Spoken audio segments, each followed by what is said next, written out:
It's the best time of the year. It's Halloween on Jillies Nails, and today we're doing some Tombstone nails. I love this time of year. It's my most favorite time of year. How cute are these nails?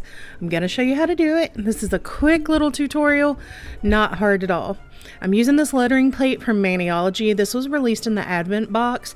I'll put a link up there for you so you can watch that video if you want, because Raven was also in the Advent box. Do you see something different about my nails?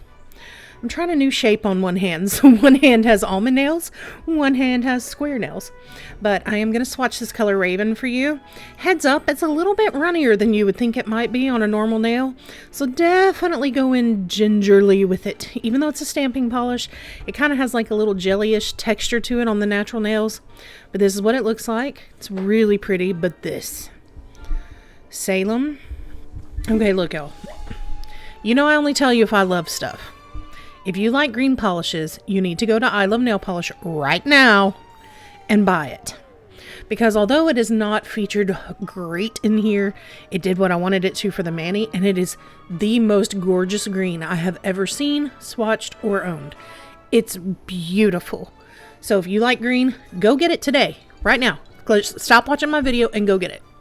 We're also going to use Storm Cloud and Luna from Maniology. These are also stamping polishes. And I'm going to use Storm Cloud to pick up the tombstones. We're going to do a very little reverse stamping. This is really an easy tutorial. If you are new to stamping, this one's for you. It's great, it's simple, and it comes out really cute. So I did the black as a base. I used Salem to kind of make it look like a dark green kind of grass. And then we're going to stamp this tombstone across it, and it's done. Super cute. Not tacky. Like, I think you could wear this to work at most places without anybody getting upset. Most people would probably think it's cute. Very easy, and honestly didn't take that long. This only took about 30 minutes start to finish, including dry time. The polish is from Maniology because it was so opaque I could do one coat. I Love Nail Polish, same thing. It's a very thin polish. I Love Nail Polish is very much a builder. Like, you want to put it on thin and kind of build it up, even if it takes 3 coats. Most of the time I can get it in 2, but sometimes it does take 3. So I filled all of that in for the reverse stamping. I let it dry, and then I'm just going to press it onto my nails. Now, this middle one kind of gave me a little trouble.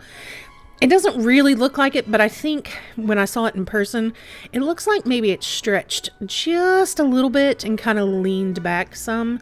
But it could just be messing with my head because of the way that that design on that particular tombstone is. And note on here, the bead. A lot of people keep telling me, oh, you're smearing because you're not putting enough polish on. I do, and I leave enough polish on the handle of the brush that it continues to have beads run down. This didn't smear. So I love this one. I think it's so cute. This photograph does not show how pretty that green is. In person, this is absolutely gorgeous, absolutely stunning. If you have that plate, I highly recommend you try this one out. It's really cute. And definitely go to I Love Nail Polish and pick up Salem if you love green polishes. Very curious to know what you think of one of the first Halloween manis of the year. Please remember, I have a playlist. I'm going to link it right now. There's a playlist that has over 40 Halloween nail art videos.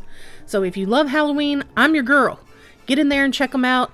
Drop any questions. I will answer them. Thank you so much for watching. Bye-bye.